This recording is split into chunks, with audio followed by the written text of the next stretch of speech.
Daryl, thanks for having us. Thank you all. Daryl, thanks for the invitation. I think you're going to find this an interesting way to discuss a vital issue for our country, and that is really how do we stay competitive? How does the United States of America remain the preeminent economic leader in the world? And one way you do so is you make sure you've got an environment where small businesses can thrive, where people can feel comfortable in having health care that's available and affordable. And so thanks for coming and giving us a chance to discuss the issue. You know, as I say, us.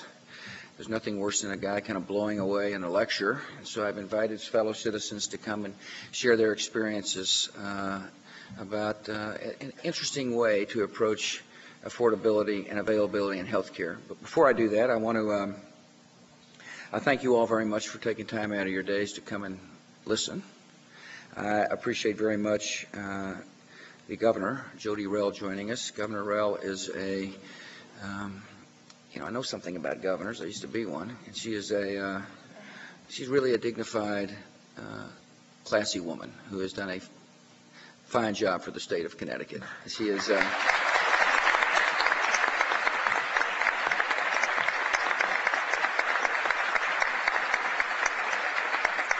I flew down today with Congressman Chris Shays. Shays is a very thoughtful person. He is a friend. He is a independent fella who speaks his mind. But he does so in a way that gets people to listen to him. And I appreciate his thoughtful approach to a lot of issues. And I appreciate your friendship as well. I'm looking forward to hearing your lecture on the way back to Washington.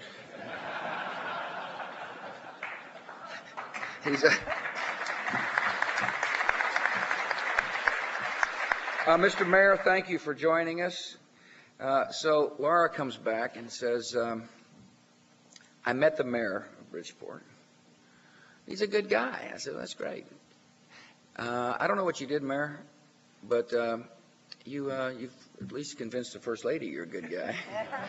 And I appreciate your hospitality and your kindness to my wife, who, she's really not a politician. She is a really fine woman, great mother, great wife, thoughtful person, and I appreciate your kindness to her. And she's also obviously got good judgment. Her chief of staff, Anita McBride, was raised right here in Bridgeport. So she's I appreciate other state and local officials who are here. Thank all the business leaders. The challenge is whether or not this nation is going to be a confident nation. I mean, our economy is strong right now.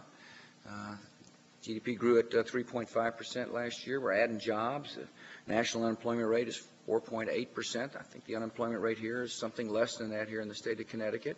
People are working. Small businesses are flourishing. Productivity is up. And the fundamental question is, how do we keep it that way? What do we do? Do we lose our confidence and retreat, or do we create the conditions so that capital flows and the entrepreneurial spirit remains strong? And my attitude is that the United States is the leader of the world, and by putting good policies into place, we'll remain the leader of the world, and that's where we should be. And so here's some ideas as how to do that. One is to keep taxes low.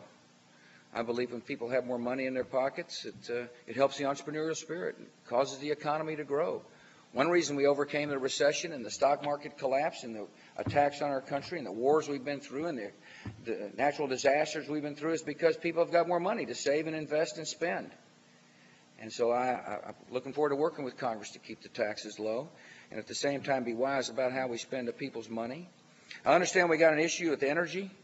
I know it probably came as a shock to some of my fellow citizens here in Connecticut when I stood up in front of the country and said, we got a problem. We're addicted to oil. And I meant it.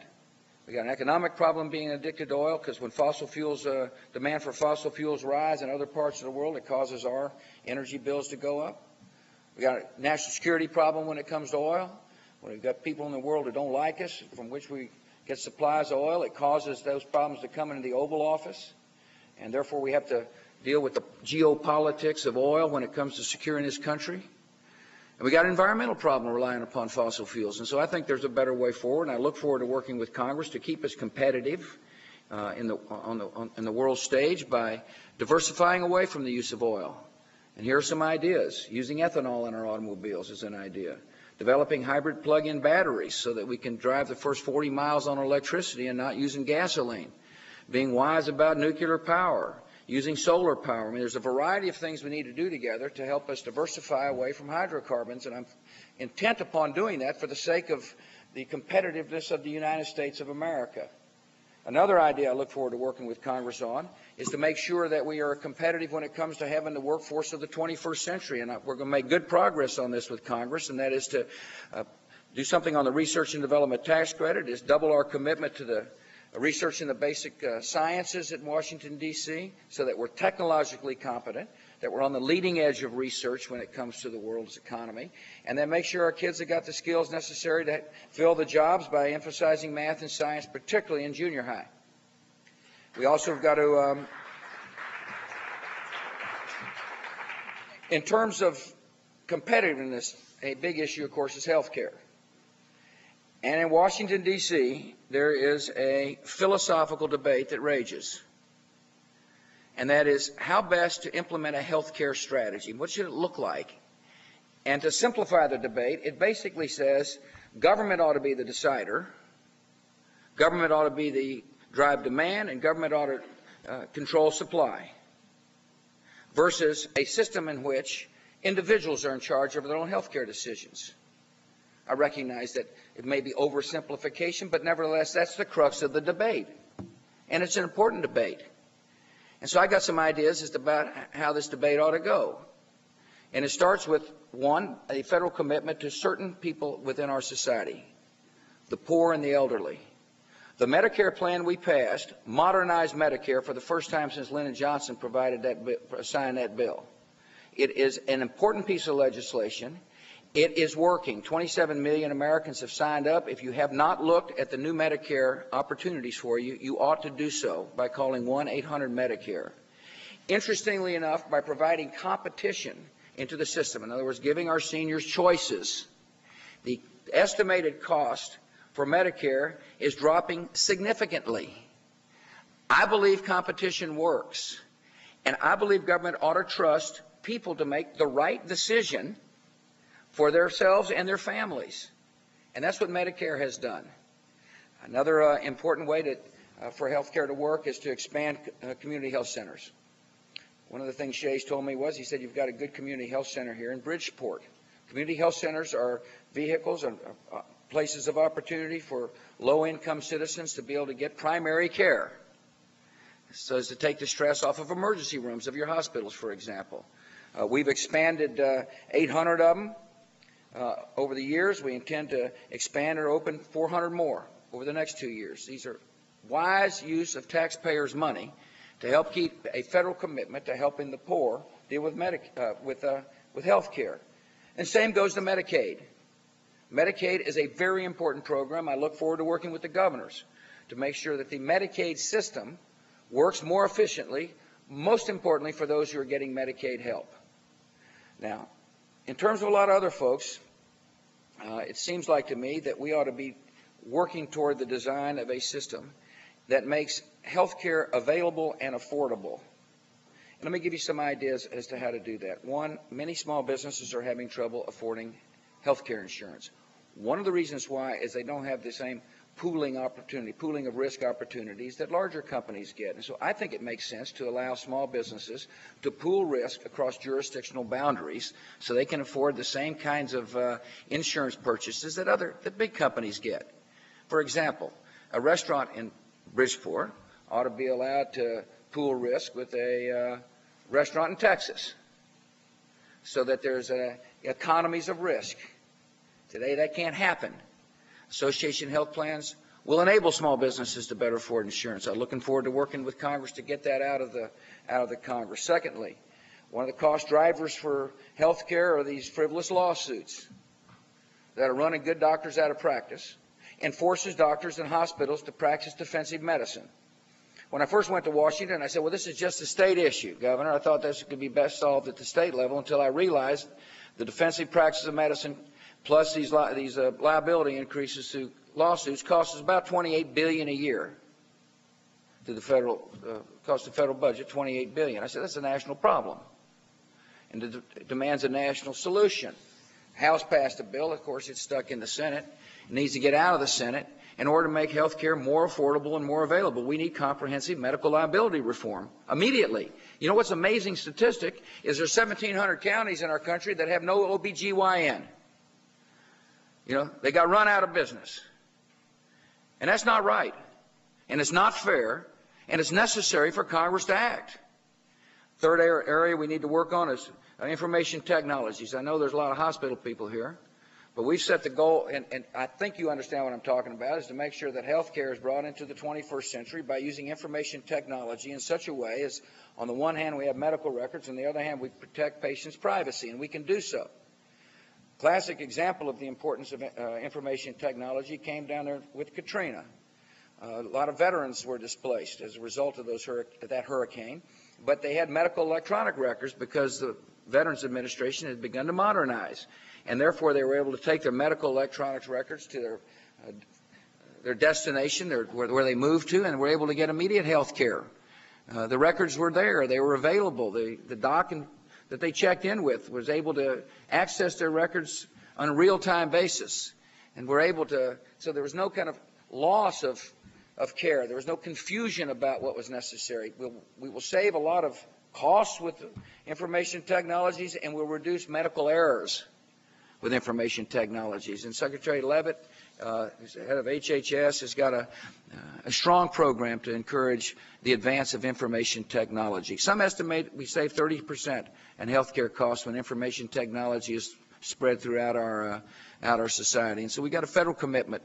We look forward to working with you to spread that commitment. And finally, we're here to talk about what's called health savings accounts. It's a really interesting idea that Congress passed in the new Medicare law. It's an idea that it's really important for people, no matter what side of the philosophical debate you may be on, to at least pay attention to what's available. A health savings account addresses one of the major cost drivers in our system, and that is that a lot of people get health care, but if somebody else pays the bill. It's called a third-party payer system. When somebody else pays the bill, sometimes you don't pay attention to the cost. You know, when you go out and purchase an automobile, somebody doesn't pay the bill for you, you pay it. And you tend to shop, and you look, and you try to find out what's best for you. The third-party payer system, which is an integral part of our healthcare system today, essentially says you sign up for a program, and if you get sick, somebody else will take care of it for you. And I believe that the more the consumer is involved in pricing, the more the consumer is involved in the decision making, the more likely it is people will start making rational decisions for their own needs. And one way to do that is through the advent of health savings accounts, which is in essence a health savings account coupled with a high deductible catastrophic insurance plan. That's long word talk for if you get sick above a certain amount, your insurance pays for it. If not, you pay for it, but the savings, if you don't spend money, are tax-free. In other words, this is an interesting way of making sure the patient and the provider are the integral deciders in healthcare decisions. If that's not clear enough, they'll help clear it up for me. LASIK surgery is an interesting. It's interesting to think about. LASIK surgery is a surgery that helps correct your eyesight. And I don't know how many years ago it was, but LASIK surgery was very expensive. But this happened to be a part of medical medicine where there really was a market. More people began to provide LASIK surgery. People began to shop for LASIK surgery, and the cost for LASIK surgery has gone down dramatically, and the quality of LASIK surgery has improved dramatically. A lot of that has to do with the fact that the consumer was a decider. The consumer actually began to look around and decide what was best for him or her in the marketplace. That stands in contrast to a system where somebody else pays the bills. Health savings accounts really mean that the individual owns and controls their health care. Health savings accounts enable somebody to say, look, if I make the right decisions about smoking or drinking or exercising, that I'll end up saving money. Health savings accounts help small businesses more afford health care coverage. Many of the uninsured are people who work for small businesses. They are the working uninsured. And if we have product available for small businesses to better afford insurance, it'll help this country remain competitive. Health savings accounts would be good for young people. A lot of young people feel bulletproof. You know, they don't feel like they need insurance. They don't think they're ever going to get sick. But if a young person starts saving now for future health care costs and the interest compounds on a tax-free basis, it was amazing how much money a person can save. And so this is an interesting idea. It started off rather slowly in the marketplace. Today there are about 3 million citizens who have got health savings accounts. Interestingly enough, part of the debate in Washington is they said, sure, he wants health savings accounts. Only the rich will access them. That's not what happened. The uninsured are accessing health savings accounts. Many of the health savings accounts owners are folks with a high school degree. A lot of health savings accounts owners are people with not an extraordinary amount of income. You know, it kind of defies the concept that certain people can't make decisions on their own. You know, if you don't have a PhD, you shouldn't be allowed to decide things. People are plenty smart when it comes to their own lives and coming to making decisions about health care needs. And I believe we ought to encourage more consumer activism, more involvement in making health care decisions. So that's what we're here to talk about. And by the way, one other point is you can't make good health care decisions unless there's transparency in the marketplace. People need to see price. One of the things we're trying to encourage is for health care providers to post their prices so people can choose. So people are able to, you know, this kind of makes sense for me, this doesn't make sense for me.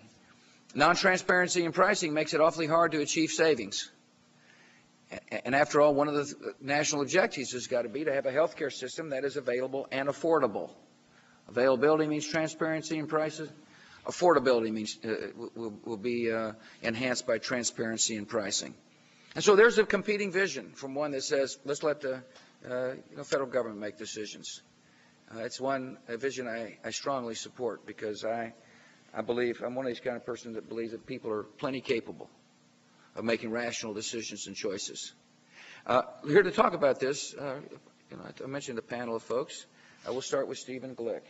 Yes. Thanks for Good coming. morning, Mr. President. Welcome to Connecticut. Yeah, it's good to be back here. I was born here. Good to be back. Great. Educated here.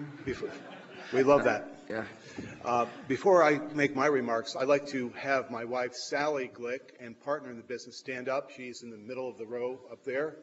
And welcome. That's got a pretty good move. Yeah. Yeah. And Smart guy, you know. Welcome, Sally.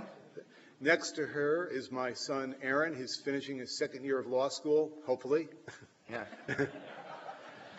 And next to her is my daughter, Jamie Lombardi. Yeah, thanks. Jamie is part of our team at CIT, and we welcome her. Why don't you tell everybody what the CIT is? I will. Thank you.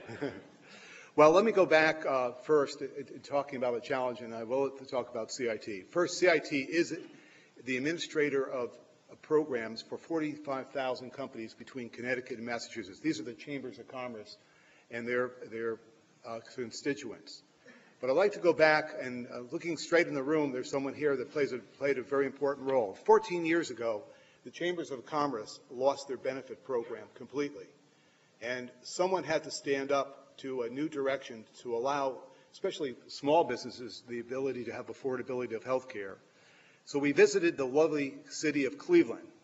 And Cleveland, Ohio had a model because they were at the time the largest chamber and was visited by many people, and what their success was.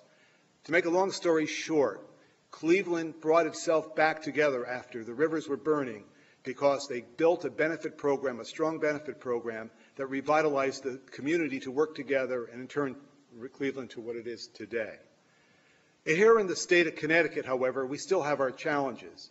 There is over 400,000 people that are underinsured right now in the state of Connecticut. And yet 2/3 of those people actually work in day-to-day activity. Our role is to try to get the business community to participate, and we do this through means of education and direction to challenge the public to understand that there are solutions in healthcare. The Chamber Insurance Trust, with the help of the Chambers of Commerce in Connecticut and Western Massachusetts, spend a lot of time in the form of education of the community on the various solutions. 4 years ago, when the medical savings account portion came up, we began to look at that and see where that was going. As that progressed, it eventually became the health savings account. In our state, however, we ranked 49th to adopt the health savings account program. But the chambers and CIT, and working with a very positive Connecticut-based carrier, Connecticut, looked at the solution to what we can do. The first thing we needed to do was to find an administrator that had the vision and the help to bring us to the next vision, next cycle, to actually create a plan, and that was Bill West at the time. We secondly needed the help of the local legislature, and my friends at the Chambers of Commerce united, and we went to the legislature to say the residents and the businesses of Connecticut could not afford health care, and we needed other solutions. Well, lo and behold, a few weeks later, the Department of Insurance authorized the approval of savings accounts. So I thank my Chamber of Commerce associates for their help in bringing that together. Well, what is happening right now? The Chamber Insurance Trust is spending their time to educate the business community. Health savings accounts and other types of consumer-driven plans somewhat are difficult initially for people to understand. And what we had to do is to create means of tangible results, tools that would allow the person to instantly see the value of these particular programs. So we began the position of educating the agent community and then the business community. We incited the fact that we wanted certain simple ways for them to see the results. So we did begin to question small business owners, and we asked them questions, a very simple calculator, about 5 or 6 questions, for them to see what the end of the results would be. As we all found out that the average person in Connecticut spends only $500 a year, maybe these people should take a look at the health savings accounts. We trained the agents to begin this process. We worked with Connecticut and other advisors to bring direction to the communities. End result is healthcare still is a major issue in the state of Connecticut. In fact, I guess now in today's world, if you go on a date, if you use a dating service, one of the questions they ask between the partners is, do you have health insurance today? So we're trying to... How would you know that, Steve? Oh. Yeah. We have good sources at the Chambers of Commerce. Maybe our members of Chambers of Commerce. But to make a long story short, there's a great need to improve the position of health savings accounts. Right now, many of the sole proprietors out there do not get the same tax deductibility as a corporation. We are working now with individuals as a solution for sole proprietors, and as well, that they need the better tax benefits to incite the ability to make the insurance more practical and affordable. My last remark is very simple. Just a few blocks away from here is a small business, 3-person business. They own a company called a Sports Billiard Parlor. Those 3 people did not have coverage before the health savings account was created. And that type of story is being replicated across the state because of the event and the creation of this opportunity for the business community. But again, I say one thing to the fellow business community. Over $500 billion a year is spent on healthcare on the employer-sponsored marketplace. And it is our duty as business people to get involved, to get more involved, to not just our legislators, but us as business people, to take advantage of the tax elements and opportunities that can give more people the opportunity to stay healthy and protect themselves. And I thank you very much for the opportunity to be here to speak on their behalf. Yeah, good job.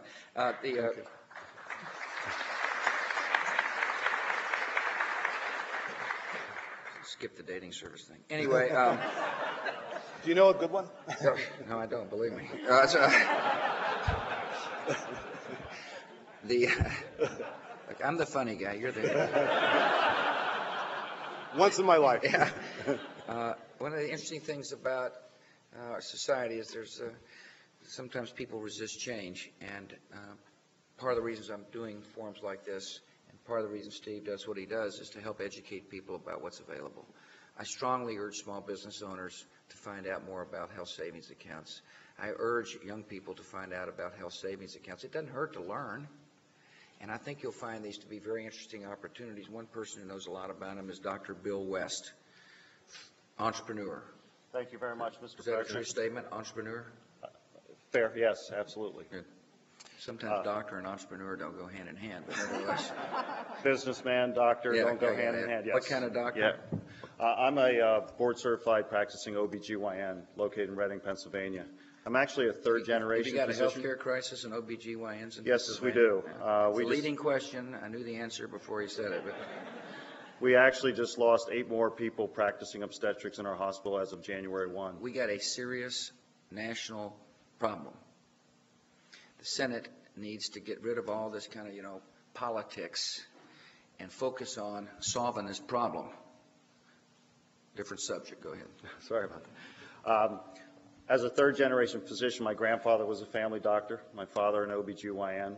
I currently have 5 children, don't plan on having any more, ranging age from 26 to 7, and I'm joined here by my lovely wife, Jeannie, out in the audience. Good, thanks. Welcome. Thank you for having us. As a third-generation physician, my family has witnessed a lot of changes to our healthcare system, and those healthcare changes also include health insurance changes. Health insurance tends to go through cycles of insurance. We had the indemnity, the traditional Blue Cross Blue Shield cycle of insurance. We then went into the HMO, PPO cycle of insurance, and most recently we've entered into the consumer-directed or consumer-driven cycle of insurance. In my research, it became obvious to me that medical savings accounts were the cornerstone of consumer-driven, consumer-directed healthcare. In 1999, I formed First MSA with my partner, Brian Miskovitz. Our goal was to promote medical savings accounts to eligible individuals and to provide health care information and health insurance information so that they could make wise decisions. We became First HSA in January of 2004 after passage of the health savings account legislation. During the time of my administration, I was introduced to Steve Glick, and through that introduction, we developed the HSA program for the Chamber Insurance Trust, which provides HSA plans for the members of the Chamber of Commerce here in Connecticut. Steve also introduced me to Connecticut, where we developed the first true HMO platform-based HSA high-deductible health plan in the country. That plan actually offers a wealth of preventative benefits, which will be discussed a little later on here today. And because of that, we educated together over 750 brokers and agents in this state about the benefits of health savings accounts and consumer-directed health care. So like you're making the pitch, what do you tell people about HSAs? They are not just for the healthy and wealthy. They work for everyone, including the chronically ill. They make total sense for everyone out there.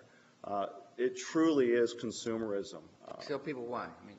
Well, basically, right now in the physician marketplace, there is no consumerism. People don't know what the cost of services are, and I don't know what the cost of services are. I might prescribe a drug that I have no clue it costs $20 a tablet, and it's taken every 4 hours. A 1-week prescription could cost $600. Why don't I know that? Because I'm not paying for it. And usually the patient's not paying for it because all they have is a copay. That's the problem with the third-party system.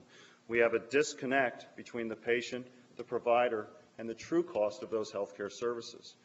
Health savings accounts reconnect the patient and the provider with the true cost, and we start to make wise decisions. We have increased use of generic medications. We shop around for services. Maybe an MRI costs a little bit more at this hospital versus that hospital, and we start to make wise Let's make sure everybody decisions. understands. A health savings account is a combination of a high deductible, a catastrophic plan, and the deductible is a cash account that earns interest free. And the cash account is, as you'll hear later on, can be contributed by the individual, contributed by the company, can be contributed a combination of the worker and the company, can be contributed all different ways. Right. But the shopping around is for that cash portion of a person's account. Absolutely. At First HSA, we provide a checking account which allows unlimited checkbook and Visa debit card access to the funds. The clients get monthly statements, they get the IRS reporting, they have 24-hour telephone banking. and they earn interest on the accounts. And those unused funds roll over from year to year. So if I had $3,000 in my account and spent $1,000, $2,000 plus interest rolls into the next year, and I can put an additional $3,000 in the following year. What's These important grow. for people to understand is that when you combine the cash contribution plus the premium for the high deductible insurance, it's less cost than the current insurance plans. That's important for people to understand. That's why I urge people to take a look. I mean, this is a cost savings measure that has the additional benefit of connecting the consumer to the provider. Absolutely. And the consumer benefits from healthy lifestyle choices, as you stated earlier, and they financially benefit from that. As a physician, many times patients will come to me to want to stop smoking, and I'll write a prescription to stop smoking. The first question they're going to ask me is, does my health insurance plan cover that? If the answer is no, they hand the prescription back to me because they're not financially incentivized to do that. In a health savings account, they take that prescription, they go get it filled, and they stop smoking because they're the ones who are going to benefit from that healthy lifestyle. And they benefit because they don't ultimately spend money on disease that would drain their savings account. The important thing for people to understand when they listen to the health savings account discussion is that the savings account is owned by the individual, and if a person changed jobs, for example, the savings account goes with the person. It's a part of a person's asset base. It is an integral part of a person's, and will be an integral part of a lot of people's future, to have this money stored up for health care needs, coupled with a high deductible catastrophic plan in case something disastrous happens. How's your business going? It's been phenomenal. There's been exponential growth. I also wanted to let you know that we actually got a union to go 100% HSA as one of our clients, and they love the plan. Our clients range from professionals to unions to formerly unemployed, uninsured workers, sole proprietors, entrepreneurs. We have them all. We've also developed some new innovative products that I think are very important as HSAs start to become more in demand and to become more successful. We're currently launching a new internet access product where our clients can go in and actually view their checking account and then also view investment options and then move those saved funds back and forth between the investment account and their checking account as they need those. Right. In addition, they can actually track qualified healthcare expenses that may not count toward the deductible. If they go to Walmart and buy vision, dental care, can all be tracked and reported on this website. In addition, we can take a feed from the insurance company where the client can actually see the claims data going into the insurance company and know how close they are to meeting their deductible. All important things to understand how to use the HSA account. We've developed... Information keeps people involved. Information is an integral part of consumers making rational decisions and choices. Absolutely. We've developed a personal electronic health record where they can take this health record with them from doctor to doctor so they have improved quality. Explain to people what a personal health record is. Basically, electronic personal health record. Basically online what they have access to is they can put in all their personal health care information, all their diseases, their medications, past family history, social history, all of those things are in the health record. They then can print it out and take that with them or put it onto their PDA or whatever and take that with them to the doctor's office. Many times when we first come in the doctor's office, what do? We have to fill out a new form, saying here's all my medical, and you might forget it. Plus you're not a very good writer. Right, that and how many prescriptions are you on? I can't tell you the number of times I ask a patient about a prescription, they forget to tell me the one that I actually prescribed for them. So it really provides all that health care information for them. They can take it with them. We're working on a second opinion program for our clients, and we're also working with our partners, our insurance partners, TPAs, and others to provide price transparency, to actually be able to get that information of how much does an MRI cost out to that individual, how much does an ultrasound cost, what is a level 3 visit, and how much does that cost. But in addition to price transparency, which is so important, the current problem we have in the system is that physicians and our offices technologically don't know how to price that claim at the time of service. So what happens is we've developed a real-time claim adjudication system with our partner Companion Technologies, a for-profit subsidiary of Blue Cross Blue Shield of South Carolina. And the way the process works is that individual comes in with their insurance card and presents that at the time of service. We swipe that through, it goes out, and we then find out if they're eligible, what their deductible is, and so on, their co-pays. They then go back and have the service provided. When they come back out, we are able to type in the CPT code, which is our charge code system, which is universal in this country, and then that is generated and sent out to the insurance company. The insurance company then can respond real time to that and say, Sally Jones had a $150 charge, the repriced claim is $72.50, she has not met her deductible, and my checkout person can now ask Sally Jones, you owe $72.50, how would you like to pay? They can then pay with personal funds, credit card, or they can use their HSA funds, check, credit card, debit card. If they use the debit card, it swipes through the same machine, goes out, and then everybody's paid, and they have the receipt right there. That's key to getting these systems to work in the future. Things are changing. I think if you listen carefully to the doc, he's describing a different approach to health care that is consumer-centered. Now, you got to, in order to accept that as a rational way of approaching health care, you got to trust people. Forward-thinking business people and academics from the greater New Haven area to design a system of long-term care that combined living and an insurance product. And they were very successful in forward-thinking, as I think the adoption of the HSA program in our company is as well. And I'll talk to you about that in a minute. But I'd like to introduce my daughter who's here with us. My daughter, Kate, who's just finishing her first year of med school at University of Connecticut Med School, and hopes in about, 12 years, Kate, to be an OBGYN specialist, if all goes well. For him then, so you can stay in practice. Yeah. And although my son could not be with us, Brian is also doing something that I think you have a great deal of interest in. He is a doctoral candidate at Tufts University and works out of the Office of Engineering Education. Oh, fantastic. And is working with K through 12 schools in the greater Boston area, trying to infuse engineering principles into the math and science curriculum. Good. So it's very fascinating. Now to Whitney Center. Whitney Center. Whitney Center, like you told me earlier, Aunt Marge. Absolutely. My grandfather's sister was a we go back a long way, sir. Whitney Center employs about 240 people, but because of the nature of our business, we are a hotel, we're a healthcare provider, we're a living environment. Many of our folks are part-time employees, but of that 240, about 140 are benefit eligible. And it's been our plan to provide 100% coverage to our employees that work at least 20 hours.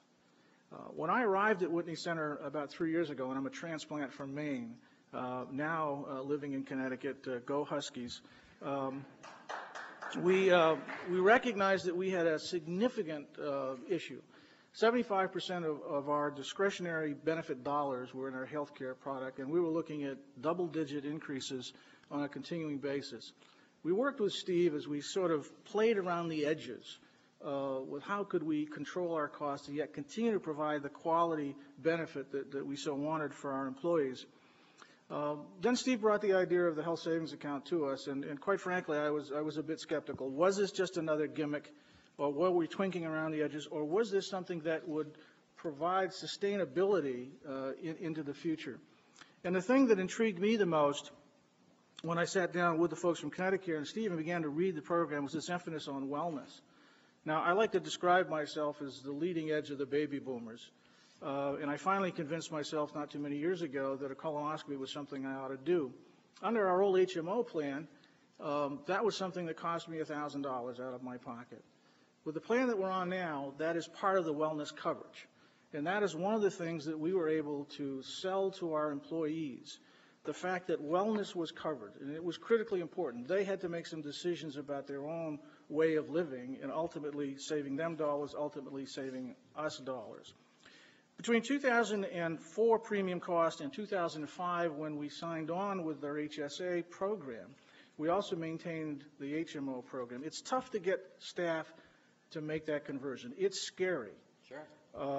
We front-ended part of the HSA plan for our employees and continue to do so today. That means? We actually put money into their account. As long as the employee would contribute a like amount, we put $520 a year into their health savings account. So in this case, the deductibility is $1,040. Correct. Cash into the account that will earn interest tax-free, be withdrawn tax-free. was 1,040, half of which you paid and half Correct. of which the employees. Correct. We spent, and this is one thing that the companies have to do, as I think you'll hear later as well. You've got to spend time with your employees. This is a major educational effort. We literally one-on-one folks, so that we got 35% of our folks year one to convert.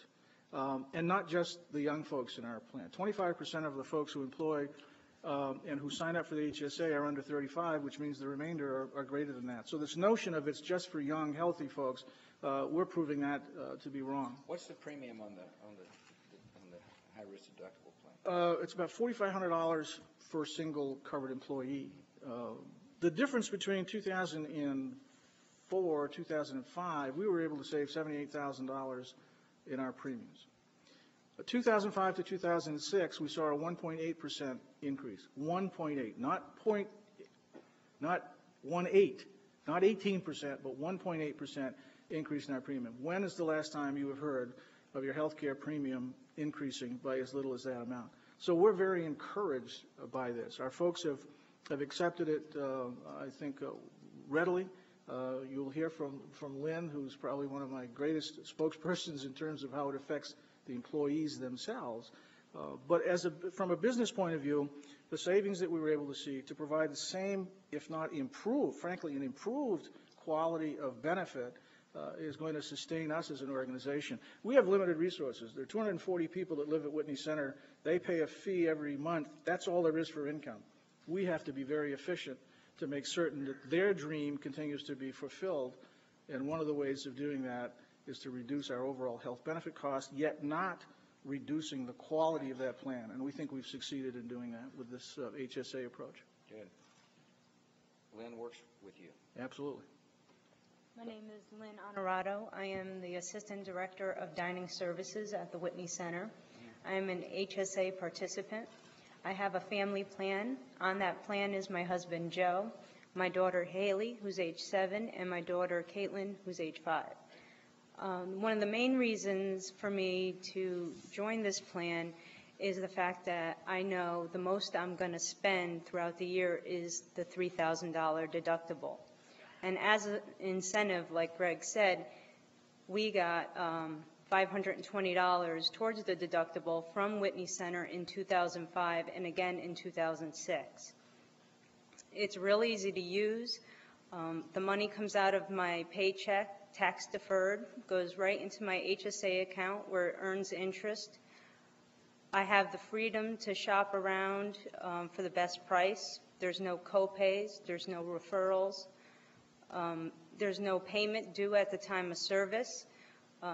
It takes about 2 to 3 weeks for the bill to come in. During that time, I'm still accruing money in my account, which will help pay for that bill. And I think the best part of this policy is that if I don't use all the money, I don't lose it. For instance, at the end of 2005, I had $800 in my account, which rolled over for 2006. I think it's a great plan, and I thank you for the opportunity. Yeah, let me ask you something. People would say, well, you can't possibly make rational decisions. I presume that kind of entering in the marketplace as a shopper and consumer is a little daunting at first. Definitely. But when somebody's listening out there that says, well, I wonder if I ought to try this, how would you encourage? I mean, obviously you're confident enough to talk about it sitting up here with the president, and I mean, you've gained a certain amount of experience in the process. What would you recommend somebody who says, well, I don't think I got the capacity to go out and find out what's available? It's real easy. You get we use Connecticut, and they give us their provider book, and you can go through and you can ask your doctor questions and how much will this cost, and you can call up different people and get the best price for your money. Yeah. And without compromising quality. See, this is change is hard. The old system was, well, don't worry, somebody else will take care of it. There is a new opportunity that saves people money, actually earns people money. And I love the idea of Lynn being able to say, I own my account. Notice she emphasized the $800 that was unspent in the cash portion of the account. Saying, it's my money. I get to roll it over. if something terrible were to happen, there is a insurance policy to take care. It's called the catastrophic aspect of this plan. She is in charge of making the decisions for her family. That bothers some people in Washington, D.C. They don't believe she's capable of doing so. I do. But the benefit for society as a whole, this helps control costs and makes health care more available and affordable.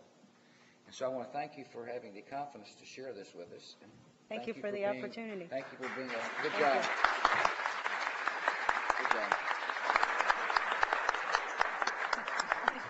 Verna, are you ready? Sure I am. Tell everybody what you do. Okay.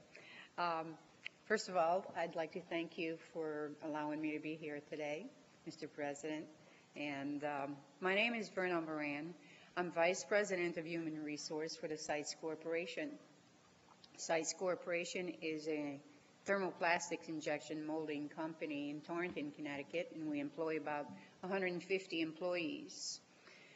The reason why we went to the HSA is because the high rising cost of the medical plans. We, in 2004, experienced an increase for our HMO and point of service of 28%.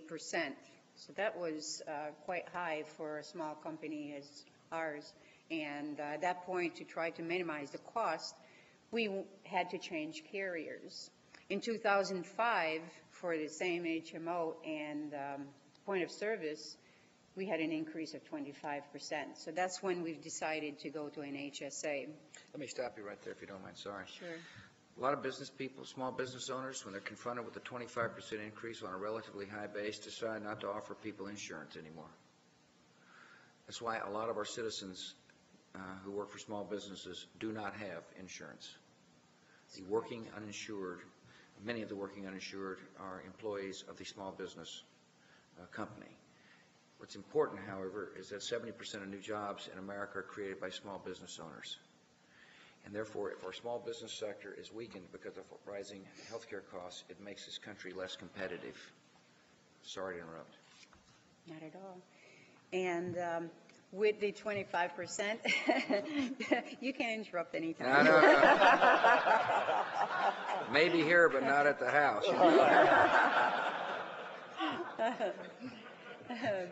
So to try to minimize the costs, we had to go to an HSA plan. And by going to an HSA plan, and we dropped the HMO and we kept our point of service to offer to our employees. And by doing this, we were able to reach a savings of $80,000 off the premium. And what we've done is that with that premium, we've turned around and we paid their HSA. So we funded 100% the HSA for our employees with that money to help out. And the combination of the high-risk deductible, premium on the high-risk deductible, relative to their cost last year, enabled the savings from their cost last year to be this company to contribute 100% of the cash portion of the health savings account for their employee. correct. It's a pretty strong benefit for a small company to be able to do. And also with that, within the first year, we had 85% participation in the HSA. So we felt that it was quite a success. And in 2006, the point of service was increasing by 13.5%. The HSA was increasing only by 4%. So we've made a decision to drop the point of service and to go fully with an HSA plan. What is important to Sites Corporation was not only to save money, but also to provide a good plan for the employees. We are projecting in 2006 that we'll be saving $100,000, and we again funded 100% the deductible towards their HSA. Like I said, it was important for our company to provide a good plan. So, and what's good about the HSA is that there's a preventive coverage. The preventive coverage allows an employee to get their medical care. So we don't want any of our employees to suffer and not go and receive the medical care that they need. They can get a yearly physical, the child immunization and wellness program, colonoscopy, mammography, and other types of coverage through the preventive, and not even go and dip into their HSA plan, because it is 100% paid by the company. So it doesn't affect the deductible, nor does it impact the HSA. So a healthy employee could, in fact, at the end of the year, have their whole deductible be rolled over in a Right. future year. And it's their money. And it's their money. And what we had to do with a plan like that, though, was to educate our employees. So we've had, through the course of the year, several small group meetings to educate our employees and to help them become better consumers, to take ownership of their health plan and their medical plan. And like you said, Mr. President, is that it's their money, so they really pay attention to it. At the end of 2005, we found that the employees had in their HSA left over $78,000 that rolled over. Mm-hmm. So that shows ownership. Sure does. And with that, we also try to help some of the employees that may have had medical problems in the beginning of the year, because we fund on a monthly basis. So maybe at the beginning of the year, if they had any health issues, the money wasn't there to help them. Our company developed a fund that is participated and is used towards helping other employees. So we have to be a little bit creative, but then yet making sure that no one will suffer and have their medical plan and have coverage as well. That was important. It's an amazing story, isn't it? 175 employees? 150 employees, 150 yes. employees? It's just increased a little bit. Well, that's all right. We plan to increase, so that's good. okay. That's interesting. I bet you're more confident about expanding because all of a sudden you've got a better handle on your health care costs. Exactly. And I really strongly urge small business owners to look at these products. And I find it amazing that Verna is able to describe a plan that is very innovative, employee-centered, and yet at the same time she can say that we've saved money for the company. Absolutely. Good job. Thank you. Thank you very much, Mr. President. We've come to describe one way to approach health care, and it is to take care of the elderly and the poor and to encourage our fellow citizens to become directly involved in making health care decisions. I urge the Congress to look at ways to strengthen health savings accounts by making the tax deductibility fair, by expanding the size of the contribution levels that people can make, by making sure that health savings accounts are as portable as possibly can be so that the worker, if he or she chooses to change jobs, can take the full account, the insurance plus the savings with him or her to a new job. The United States of America is constantly faced with different choices, and there are very important philosophical debates raging. And today you all heard one aspect of a very important part of a philosophical debate taking place, and that is how best to run the healthcare system. I've made my decision. I'm looking forward to continuing to have a consumer-driven system to be the heart of American healthcare, and I appreciate you all sharing your thoughts, and thank you all for letting us come and visit with you.